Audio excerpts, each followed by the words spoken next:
Bendiciones, mis amados. Bueno, así nos va a tocar este año. A veces van a pasar 1 o 2 semanas o 3, dependiendo lo que Dios me envíe a hacer a otros lugares. Pero estoy contento no solo con lo que Dios está haciendo conmigo y a los lugares a los que voy, sino con lo que Dios está haciendo en el mundo. Eso es más importante, porque no me cabe ninguna duda que las Escrituras enseñan que la iglesia va a ver la gloria que nunca ha visto, porque con los apóstoles era mucha la persecución en medio de la gloria.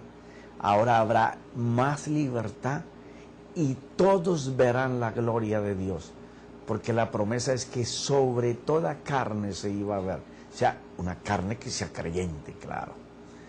Y bueno, en algún momento estaré compartiendo algo maravilloso que me sucedió al cierre de este viaje pasado, en donde un testimonio tremendo sobre mi vida de algo que Dios hizo en el avión que tenía que venirme.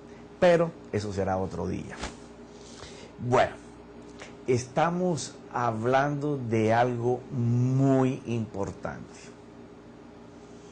Y al mirar las Escrituras y contemplar el comportamiento de la iglesia en el mundo entero, y ver su regreso a las cosas que Dios impartió a través de los discípulos del Señor en los primeros 300 años de la iglesia, vamos a ponerlo de ese tamaño, donde la cruz de nuestro Señor Jesucristo era importante. El sacrificio en ella lo era más. Lo que se logró por lo que Él hizo, más grande todavía. Y he venido diciéndote en capítulos anteriores que la iglesia perdió de hablar del Cristo crucificado. Una vez que se entoronó en los jerarcas de la iglesia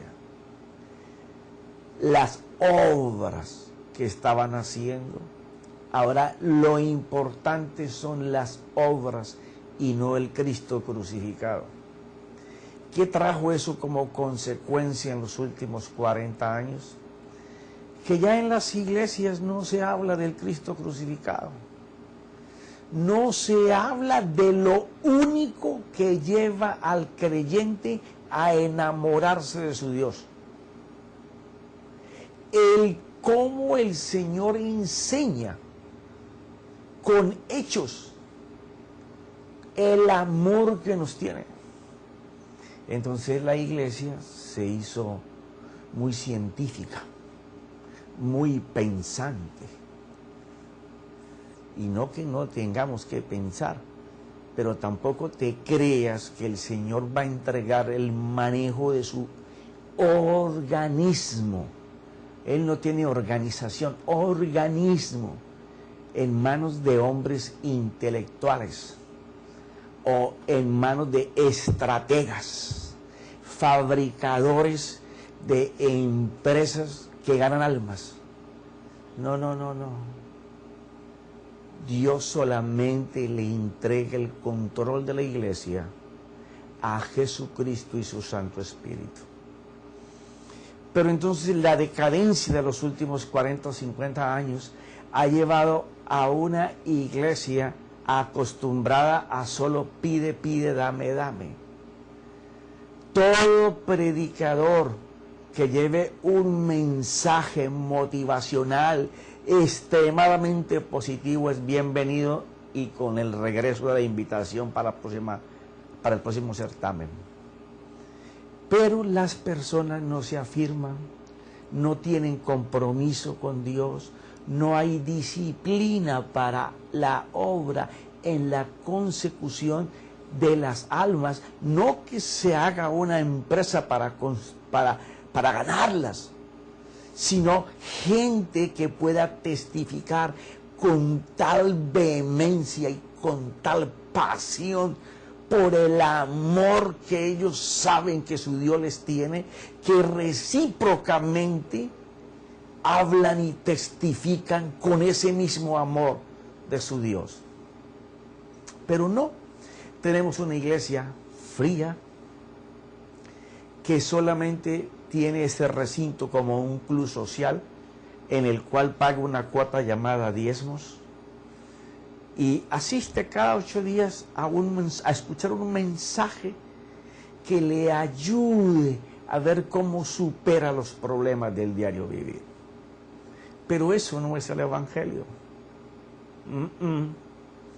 El Evangelio es que nuestro Señor Jesucristo sea el Señor amo, sí amo, propietario de nuestro corazón, de nuestro culto racional, donde tenemos las emociones, los sentimientos, los apegos, donde está nuestra imaginación, sí, donde la razón y la lógica, que son enemigos de la fe, podrán cuantificar qué fruto da la fe, porque sin razón y sin lógica, ¿qué tú vas a saber si la fe que tú procesas o profesas tiene fruto?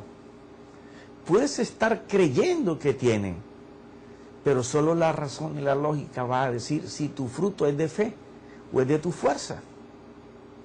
En donde las emociones y los sentimientos todavía son sujetos a ese alimento desbordante que produce la mente, porque nosotros no le hemos entregado eso al Señor. Entonces, todas nuestras emociones reinan bajo el sistema del mundo, el sistema en que nosotros hemos crecido y nos hemos desarrollado. Entonces, con esas mismas cosas queremos servir a Dios. Y eso lo que hace es estorbar que tú puedas enamorarte de tu Dios. Y le he pedido al Señor, y ahora le contaba a mi esposa, estaba con una agonía tremenda, porque le he pedido a mi Señor que use mi voz para que el Espíritu Santo pueda influenciarte del amor que Dios nos tiene. Porque si estamos apasionados por nuestro Señor Jesucristo y la forma como Él nos ama, no habrá peso, ni obligación, ni compromiso de vergüenza para con nuestras iglesias, sino que estaremos con las botas puestas, dispuestos a ir a suplir la necesidad de otro, porque eso es el Evangelio, alimentarse de la necesidad de otro. El reino no es afuera, el reino es adentro. Tenemos que volver a leer las Escrituras. Profeta, usted me está diciendo que no la leo. No, es que las leemos como pajarracos. La Escritura tiene que leerse bajo los parámetros que Dios estableció. Tú tienes que saber bien cuando tú lees qué es lo que Dios te quiere decir. Tienes que emplear ley, mandamiento, precepto, buscar qué es lo que Dios te quiere decir en las palabras que te puso a leer. No andar por toda la Biblia buscando muletas para acomodar cosas que tú quieres escuchar. Sí, cuando tú vas y Jesús anuncia en Lucas 4:18 lo que es el reino, ahí está. Si tú vas al Sermón del Monte, la constitución del reino de Dios, ahí te vas a dar cuenta de lo que es el reino de Dios. Pero eso será para otro momento. Hay algo que sí tenemos que tratar. Esto que Moisés hizo ya no existe. No existe porque ahora no hay dónde hacerlo. Pero si existiera y lo tuvieran en Israel puesto, para Dios sería como si no existiera. Porque todo lo que este mobiliario del tabernáculo representa, ya Dios lo materializó en tu corazón y en el mío. en el ser interior, alma, corazón, ahí está establecido todo esto. Lo que necesitamos es movernos en el santuario de Dios de la mano del que abrió el camino para llevarnos al único lugar, porque ya no hay lugar santo ni santísimo. Se rompió el velo. Ahora es un solo santuario. Y cómo anhelo llegar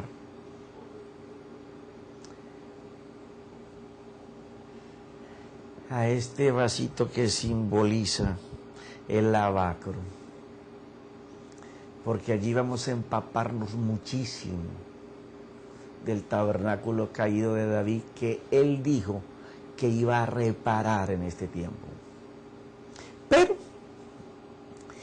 quiero decirte también que en el capítulo anterior, cuando empecé, oré, dije, Señor, conténme, porque es tanta la pasión por esta cruz, porque dice que al que mucho se le perdona, mucho ama. Y al finalizarlo, dije una cosa mala. No que te vayas a perder tu salvación por eso, pero que hay que corregirla. Dije que cuando el Señor Jesús fue cargado con todo el pecado, el Espíritu Santo lo abandonó. Y fue la confusión del momento, la pasión. Porque yo aquí en mis escritos, los que tengo hechos desde el 2010, no lo tengo así escrito. Pero por la efervescencia no miré mi libro. No es que el Espíritu Santo lo abandonó, sino que el Padre quitó toda su mirada, su apoyo con el Hijo, se apartó del Hijo, igual que en Génesis. Tan pronto el hombre pecó, hubo muerte, separación. Ahora, Jesús el Santo no había pecado, pero estaba cargando el pecado del mundo, y por esa razón el Padre se apartó del Hijo. Esa válida la aclaración. Entonces entremos en materia. Habíamos quedado y nos quedó el versículo 25 de Romanos 3. A quien Dios exhibió públicamente como propiciación por su sangre a través de la fe. Ahora, alguien que se enamora de su Dios tiene que cuantificar en su corazón que la sangre de Dios, ¿ya?, te cubre no solamente para quitarte el pecado, sino el dominio que tenía el pecado en las manos del acusador. Entonces la sangre tiene un poder del cual ya la iglesia ni habla. Y en los próximos capítulos vamos a estar narrando todo esto, porque es importante que nosotros regresemos al poder de la sangre, al poder de la cruz, al poder de la resurrección y al poder del nombre. Sí, la iglesia perdió este sabor cuando en Hechos 2:46 dice que los apóstoles partían con todas los miembros de su iglesia, los convertidos, los que recién se convertían, en sus casas partían el pan. Y no era el que conocemos, es el pan que tipifica el nuevo pacto en su sangre y en su cuerpo. Sí, dice que ellos lo hacían todos los días. La iglesia ahora lo hace una vez al año, 2 veces al año, y lo que hace es un entretenimiento de 5 minutos. Repiten un versículo y a salir rápido de esto. Entonces no hay una iglesia que conozca lo que su Dios hizo. De oídas conocen de lo que Dios hizo. Y entonces estoy enfrascado en que en estos próximos capítulos tenemos que saber qué fue lo que pasó para que tengamos vida. Eso no fue tan fácil como 5 minutos, dar una oración, como es una copita de vino, un pitico de pan ahí, no. Hay algo más profundo que eso. Y tenemos que estar claros con esto. A quien Dios incidió públicamente como propiciación por su sangre a través de la fe. Ahora, aquellos vieron cómo murió por ellos. Nosotros no lo vimos. Pero dice que por la fe tenemos que vivir ese momento y partir el pan todos los días. Aunque no te guste, aunque lo veas una liturgia, aunque lo veas un rito, no lo es. Es más, todos los protocolos que se hacen en la iglesia, eso sí es basurita, ¿no? Pero esto es lo que hace que el creyente se enamore de Dios. Una fe que enseñe lo que simboliza Getsemaní, cruz, resurrección. Mira esto.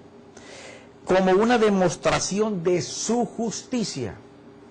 Aquí ya tenemos varias cosas de qué hablar. El poder de su sangre. Una fe que enseñe ese poder de la sangre. O sea, una información que nos dé vida. Porque la palabra que conforma la fe tiene vida en sí mismo. Necesitamos palabras que nos den vida sobre esa sangre. Porque a la gente, no, mira, te perdonaron los pecados, ya oraste aquí, ya está apuntado en el libro de la vida, ahora sí, eres de Dios. Mis hermanos, fue mucho más que eso. Porque en su tolerancia, Dios pasó por alto los pecados cometidos anteriormente. O sea, aunque Dios se apartó de él porque él cargaba el pecado, en esa tolerancia de lo que está haciendo en él mismo, que es su hijo, en ese derramamiento de sangre, en esa muerte de cruz, en ese castigo en el pretorio, por tu falta, por la mía, por tu pecado, por mi pecado. Él, por esa demostración de lo que Él hizo, por su vida, por su sangre, por la muerte en esa cruz, te justifica a ti y a mí. ¿Y por qué esto es tan importante, profeta? Porque es por lo siguiente.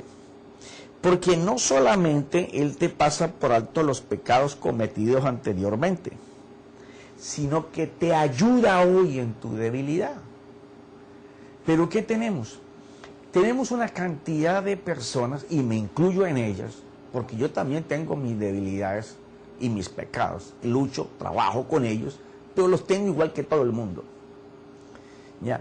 Mientras tú no puedas apreciar esto que Él hizo, tú tratarás de cambiar las partes de tu carácter, tu conducta, tu moral, por tu propia fuerza.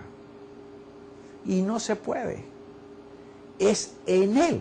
Pero si no conocemos ese poder, esa autoridad que tiene la sangre, que tiene la cruz, pues nos vamos a encontrar luchando con algo que hoy puede que un mensaje te coloque en aviso de que no lo puedes seguir haciendo. Pero mañana se te olvide y lo sigues haciendo. Porque nunca fue llevado al que lo quitó. Entonces encontramos miles de personas, o miles de millones, sabiendo que tienen aquello que denominado pecados consentidos. Cosas que sabemos que tienen que cambiar, pero siempre le damos muchas excusas para decir el por qué no las cambiamos. Entonces, esto del altar de bronce, en donde los carbones encendidos, es esa pasión y ese amor, porque el cordero que se puso ahí no era uno de 4 patas, era Dios mismo, ofreciéndose pagar por tu vida y por la mía. Cuando nosotros podemos contemplar esto, es cuando nosotros podremos desentronar las cosas aprendidas desde nuestra concepción hasta el hoy. ¿Por qué? Porque las vamos a parar delante de nuestro Señor crucificado. Allí es cuando ese poder, cuando el estar enamorado de eso que Él hizo, te va a hacer temer, te va a hacer reverenciar, respetar el sacrificio. No es en tu fuerza, es enamorado de lo que Él hizo por ti y por mí. Mira esto. Tenía que ceñirme más a mis apuntes porque me voy emocionando y me salgo. Cuando nosotros hablamos de el Getsemaní, estamos hablando de aquello que se narra, vamos a ver, Mateo y Lucas, en donde el Señor, después de hacerles un simbólico, les dio una imagen, mientras horas más tarde iba a presentar la figura de lo que Él hizo en el aposento, de partir el pan y dar el vino.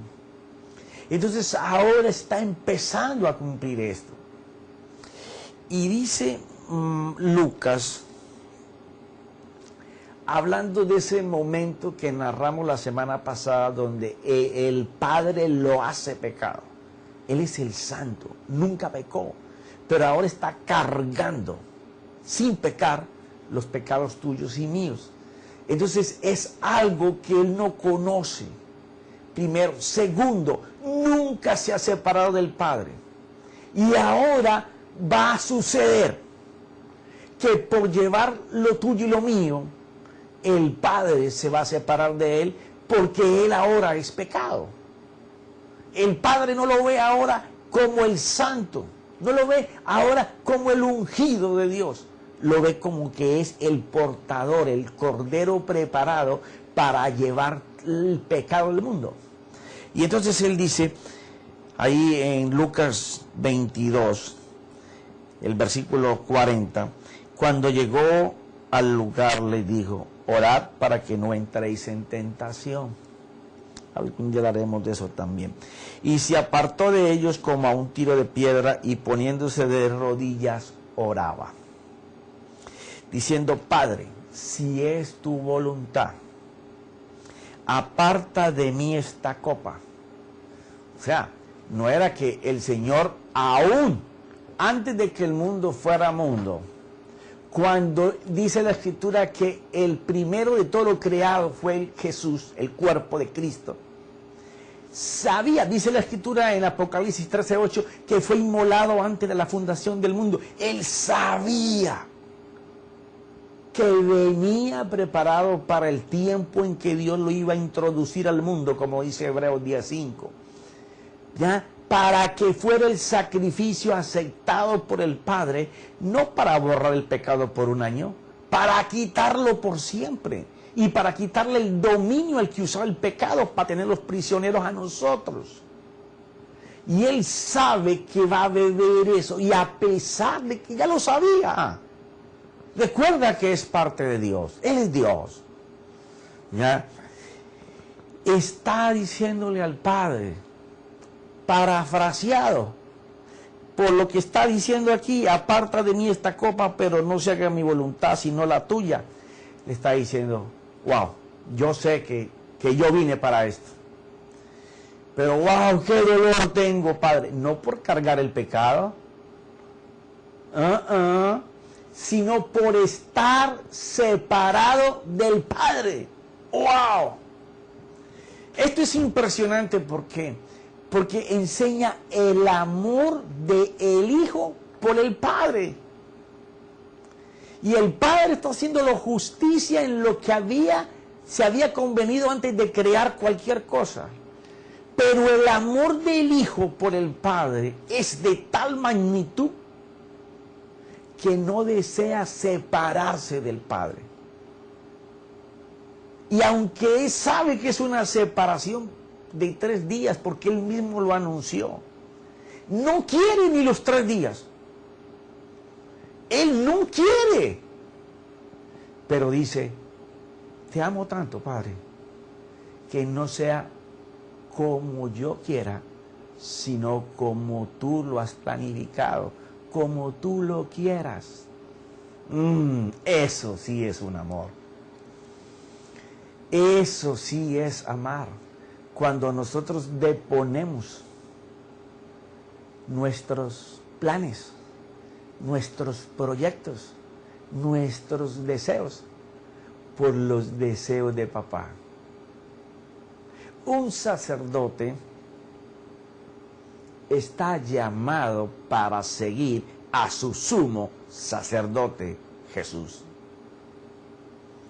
No es como yo piense, no es como Él piense. No es lo que yo desee, no, es lo que Él desee. No es lo que yo quiera hablar, no, es lo que Él quiera hablar. Claro, eso denota lo que vimos en el versículo anterior. Oraba fervientemente al Padre, ya que Él enseñó en Juan 3 y en Juan 5 que Él hablaba lo que oía y hacía lo que le veía hacer. Una dependencia, un enamoramiento con ese Padre impresionante. Le he pedido a Dios que podamos llegar, aunque sea un chispito de esto, porque yo sé que un chispito nos llevará a otra dimensión. Mira esto. Dice que Él allí en el Getsemaní, estando en esta lucha de no querer separarse del Padre, pero deseoso de hacer su voluntad, fue tal el sufrimiento por la separación del Padre. La gente siempre piensa que es por el pecado que se puso a Él. No, Él sabía que venía para eso. Es la separación del Padre, lo coloca en una agonía de tal manera, porque Él siempre estuvo listo para ir a morir. Cuando Él empezó su ministerio, ya Él sabía lo que iba a hacer. Sabía lo que iban a hacer. Les anunció que era en la cruz. Les anunció qué día, en esta fiesta. Pero la separación del Padre lo llevó a una agonía tal que sudaba gotas de sangre. Ahora fíjate esta parte. Dice Hebreos 4, 14 y 15 que Él, nuestro sumo sacerdote, fue tentado en todas las cosas. Quiere decir que cuando se le colocó el pecado, el infierno completo se levantó para tentar a nuestro Dios ahí. Pero no pecó en nada.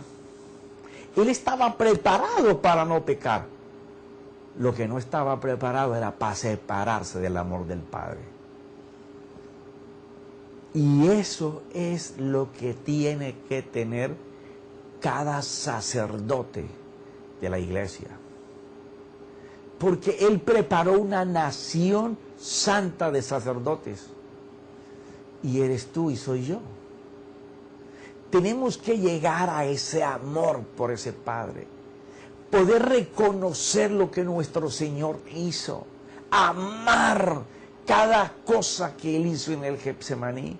Cómo tomó nuestro pasado, nuestro hoy, nuestro futuro, lo puso encima de Él, y a sabiendas de que somos imperfectos, que caemos, que resbalamos, siempre Él estuvo gozoso de Él dar su vida por nuestra vida.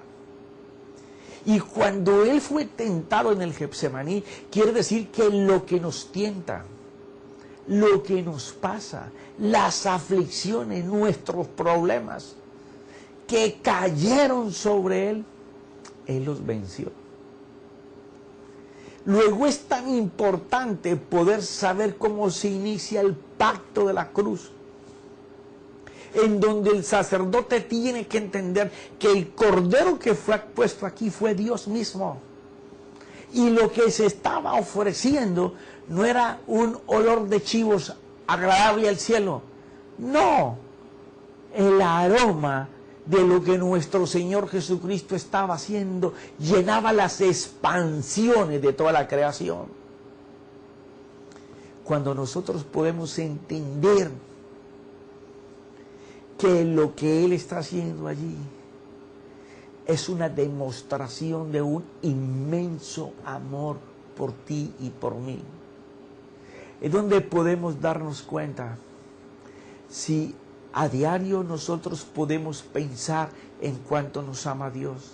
O solamente pensamos en que Dios nos ama cuando lo necesitamos, cuando estamos enfermos, cuando tenemos una aflicción, cuando viene la crisis económica, cuando todo se nos aprieta, cuando parece que no nos resulta el proyecto que tenemos. Allí es cuando vamos a buscar que Él nos enseñe cómo nos ama. ¿No debería de ser al contrario? ¿No debería de ser que nosotros conozcamos cómo nosotros amamos a ese Dios? ¿Te has cuantificado alguna vez en algún momento de tu vida, en la congregación o fuera de ella, cuánto tú amas a tu Dios? ¿Podrás evaluar cuánto amas a tu Dios de la misma manera que lo puedes hacer con tu esposa, con tu esposo, con tus hijos, con tus nietos, con tus padres? ¿Puedes sentir ese mismo deseo de amar? Esas mismas ganas de hablar con esa persona. De que no pase un momento sin que tú hables con él. Desear escuchar esa voz como tu padre que te dice, te amo, hijo. Pero esperar apasionadamente escuchar la voz de tu Dios. Que tú te enseñes a escuchar la voz de tu Padre Celestial. Que te enseñes a esa comunicación con nuestro Señor Jesucristo, en donde su compasión y su misericordia te pueda decir, mira, aquí en el Getsemaní, en este lugar que tú lees, en este que tú conoces ahora por películas, por videos, o porque has visitado a Israel, en este lugar, yo sufrí, porque por cargar tu falta, me aparté de mi Padre. De ese amor que te estoy hablando. Porque gente que no ame a su Dios nunca va a estar comprometida. Va a querer tener oficios operacionales, pero nunca tienen ese compromiso por el amor a Dios. Entonces, ¿qué pasa? Tenemos una iglesia mundial en donde todavía en la iglesia, en vez de manejarse en las cosas con la mente de Cristo, está entoronada la mente natural del hombre. ¿Sí?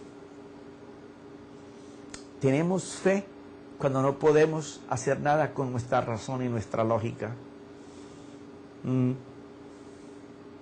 Y cuando nuestras emociones no están estorbando la necesidad que tenemos, sino que por el contrario las usamos como combustible para tener agonía en lo que pedimos. ¿Duele? Así es. Cuando deberíamos de tener una razón y una lógica para que mirara el fruto que da la fe y unas emociones y unos sentimientos que no nos hicieran dudar del creer en esa fe. Yo sé que es fuerte, pero es necesario que nosotros cumplamos como nuestro Señor, como un sumo sacerdote. Y ahora es dentro de nosotros mismos, porque el santuario de Dios ya no está en una réplica de estas, está dentro de ti y está dentro de mí. Mira esto.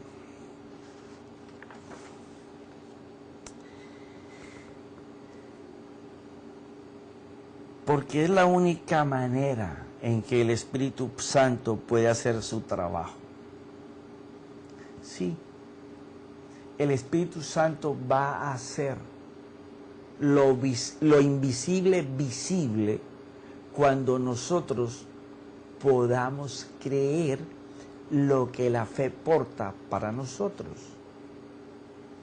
Pero ya no será una iglesia mirando los beneficios para mi ego, para mi yo, sino mirando qué porta la fe para otros. el reino de Dios no solamente necesita implantarse en ti, sino que tú sepas que una vez que se implanta, tú estás llamado a demostrar ese amor de Dios, no porque te lo proponga demostrarlo, sino que te lleva, te conduce a buscar la necesidad de los demás. Entonces será cuando la palabra y el Espíritu podrán dar la vida que Dios quiere. Pero tenemos que entregarle a nuestro Dios aquí en la cruz esa mente natural con la que hemos crecido desde nuestra concepción hasta el día de hoy, en donde el mundo en que hemos vivido, lo que vivimos de nuestros padres, de nuestros hermanos, de nuestros familiares, en la cuadra en que vivimos, cómo nos desenvolvimos en el barrio, en las escuelas, en los colegios, en las universidades, en los trabajos, los amigos de la vida diaria. Ellos son los que han formado lo que tú eres. Y cuando tú miras que tú todavía andas bajo el alimento por pensamientos a tus emociones, entonces tú estás no cumpliendo con la labor inicial de un sacerdote. Porque un sacerdote que todavía esté manejado en su ser interior por pensamientos que alimentan sus emociones y sus sentimientos y sus sentidos, ahí no puede morar Cristo. Porque la palabra habla de llevar todo sujeto a su mente. Lo que necesitamos es regresar al punto de partida. El Señor les dijo, para que tengan poder para testificar de mí. Cuando les dijo eso, no había Romanos, no había Corintios, no había Gálatas, no había Éfeso, Colosenses, no había nada escrito. ¿De qué hablaban? Del pan partido. De eso hablaban. Mira lo que dice Romanos 8:1.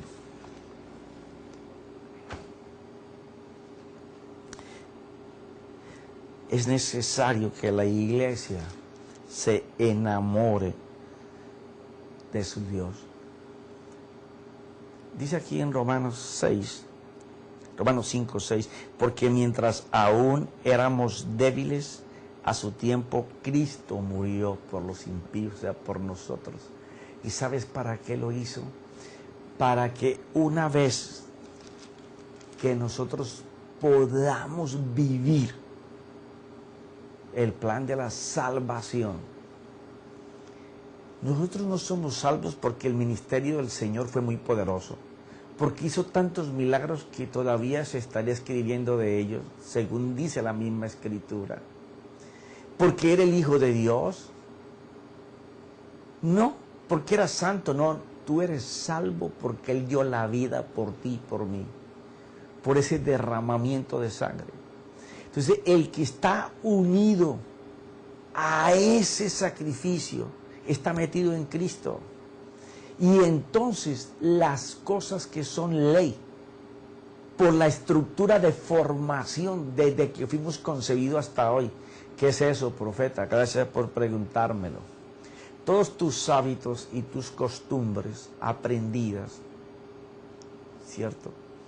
O que alguien te las ha injertado dentro de ti, dentro de tu forma de ser.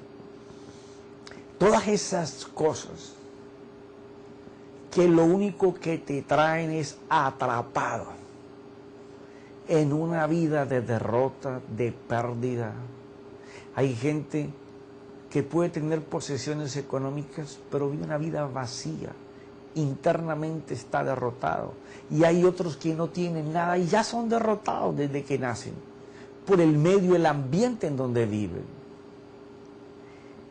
Todas estas personas necesitan del reino de Dios. Y el reino de Dios empieza con el plan de la salvación en la cruz, en la sangre, en su cuerpo. Entonces, cuando uno está unido, pegado, metido Por eso él dice, bautizaos conmigo en la cruz. Sí. ¿Por qué? Porque si tú estás metido en él, tú vas a aprender cuánto costó darte vida.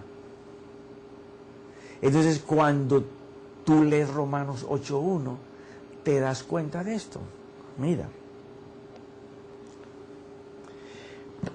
Por consiguiente, no hay ahora condenación.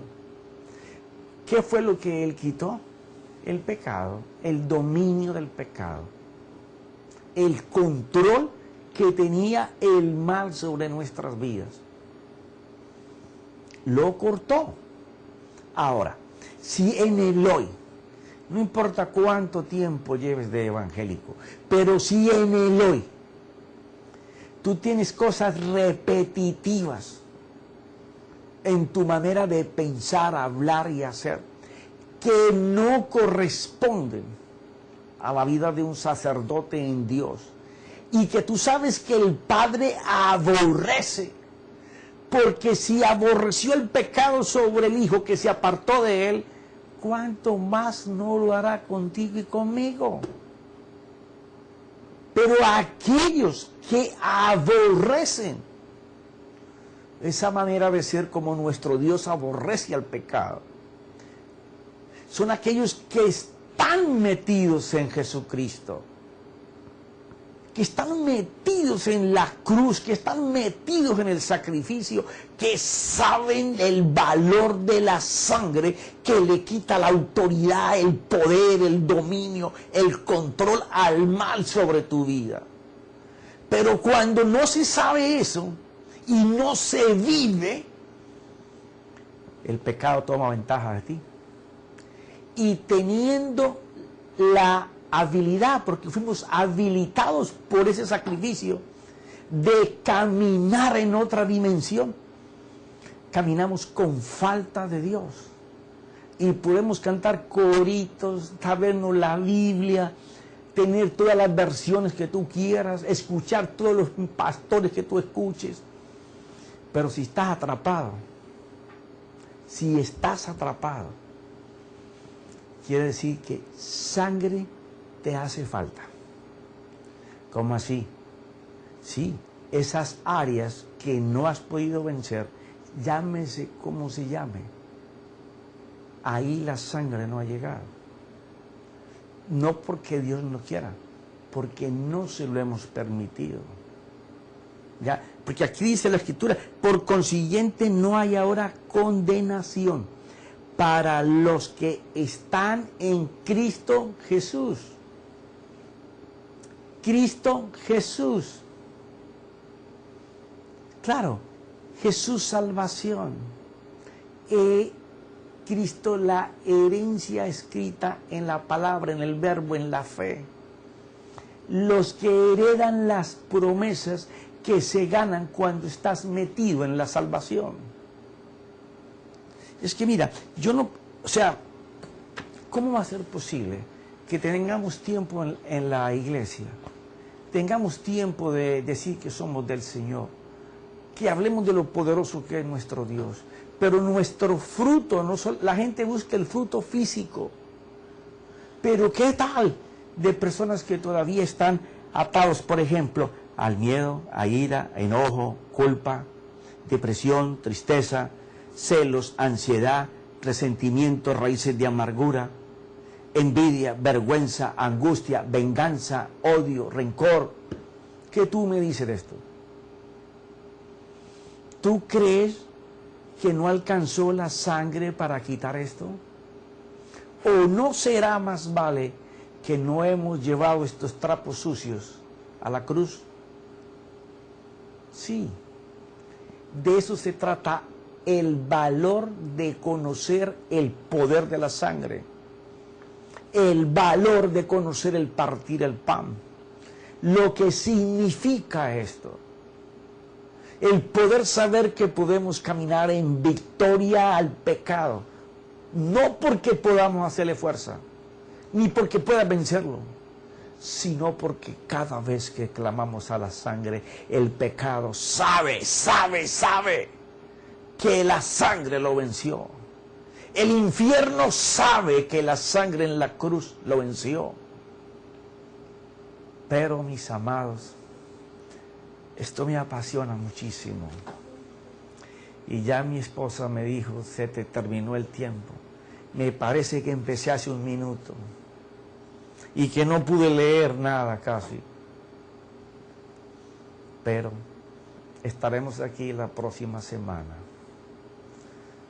Y yo digo, decreto en el nombre de mi Señor, que habrá una iglesia en los postreros tiempos que tendrá poder en la sangre y poder en el nombre, que caminará metido en la cruz de Cristo, en donde están todas nuestras debilidades y nuestros pecados. Una iglesia que se apoderará del poder de la salvación, no del poder que ofrece la salvación. El dame, el pide. Querer solamente dinero, casas, becas, botes, aviones, propiedades, viajes, descanso. Esos deben de ser resultados de una salvación vivida con pasión por esa sangre derramada y por esa cruz que hoy está vacía, porque Él triunfó por el pecado que hoy nos vence. Por eso está vacía. Pero el saber eso demanda amar a ese sacrificio.